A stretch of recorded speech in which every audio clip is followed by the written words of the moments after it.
Hello guys. Hello student, मैं आपकी teacher class 10th का मैथ चैप्टर 2 का एक्सरसाइज 2.2 का क्वेश्चन नंबर फर्स्ट बता रही हूँ। उसका फर्स्ट के 3 पार्ट तो मैं पहले बता चुकी हूँ प्रीवियस क्लास में, और अब मैं आपको फोर्थ पार्ट बता रही हूँ। Find the zeros of the following polynomials, quadratic polynomials, and verify the relationship between the zeros and their coefficient। हमें फाइंड करना है जीरोज़ क्वाड्रेटिक पोलिनोमियल्स में से, एंड हमें वेरीफाई करना है relationship between zeros and there coefficients. Coefficient और zeros के कहते हैं बीच में संबंध बताने हैं। तो आपका फोर्थ है 4u की स्क्वायर प्लस 8u।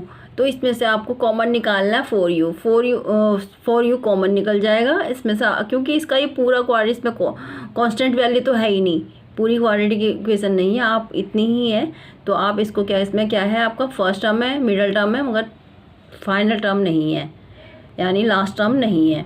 तो लास्ट टर्म नहीं है तो आप इन दोनों को पहले देखो कि इसमें इसको ऐसे ही सॉल्व किया जा सकता है। जैसे कि आप इसमें से कॉमन निकाल लो, 4u कॉमन निकल गया, अंदर बचा u प्लस 2, जैसे कि 4 1 4 और u की स्क्वायर, यहाँ पे 4 और u की स्क्वायर है ना, तो यहाँ पे 4u, इन दोनों को मल्टीप्लाई करके 4u की स्क्वायर हो गया। अगर 4 इसमें से निकाला, 4 2 8 आ गया, और u का u आया। तो आगे नेक्स्ट देखेंगे आप, जब आपके पास ये आ गया तो फर्स्ट एक जीरो इसमें से निकलेगा, एक इसमें से निकलेगा, तो 4u इज इक्वल टू 0 लिख दो। ऐसे same u plus two equal two zeros.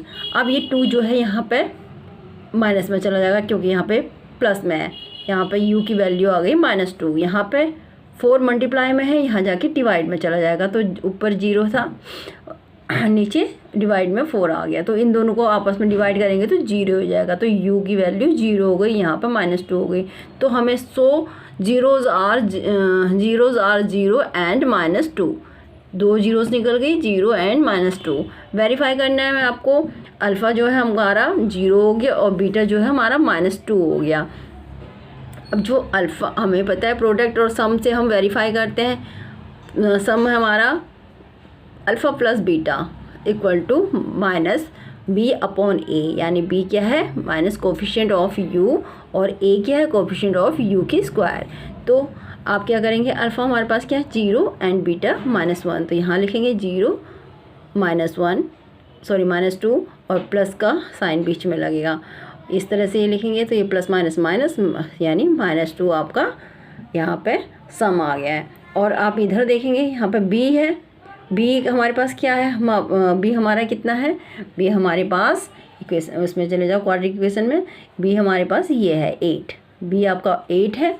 तो हम यहाँ पे क्या करेंगे 8 लिखेंगे, और a हमारे पास क्या है, a हमारे पास 4 है, a हमारे पास 4 है, तो हम यहाँ पे 4 लिखेंगे। तो यहाँ आप 4 लिया, अब इसे अगर कैंसिल करते हो 4 2 8 -2 आ गया, 4 2 8 यानी -2 यहाँ पे आ गया है। तो आप देखेंगे बोथ साइड आपको -2 आ गया है, ठीक है। तो आप आगे चलेंगे हम, अब हमारा प्रोडक्ट निकलेगा। प्रोडक्ट में क्या करेंगे, अल्फ़ा मल्टीप्लाई बीटा, यानी c/a, c मतलब कांस्टेंट टर्म है, और a मतलब कोफिशिएंट ऑफ u की स्क्वायर है। तो हमारे पास अल्फ़ा क्या था, हमारे पास 0 था, एंड बीटा हमारे पास क्या था -2, दोनों को मल्टीप्लाई किया तो 0 आ जाएगा। c जो है यहाँ पे हमका कांस्टेंट टर्म क्या थी, हमारे पास कुछ भी नहीं थी, जीरोस थी, और a हमारे पास क्या था 4 था, तो 4 को 0 से डिवाइड करते तो 0 आ जाएगा, वेरीफाइड। ये यहाँ पे वेरीफाइड आ गया। आपको पता है ना c हमारे पास, हम इक्वेशन से ही देखते हैं, इक्वेशन में हमारा ये हमारा a होता है, a फर्स्ट टर्म ये हमारे a, ये b होता है, एंड थर्ड जो होती है कांस्टेंट वैल्यू जो होती है, कांस्टेंट टर्म जो होती है c होती है। तो यहाँ पे से हमारा a निकला था, तो हमारे दोनों हमने यहाँ पे वेरीफाइड कर दी, क्योंकि ये हमारे पास सेम आ गए हैं। Thank you guys, have a nice day. Like share and subscribe.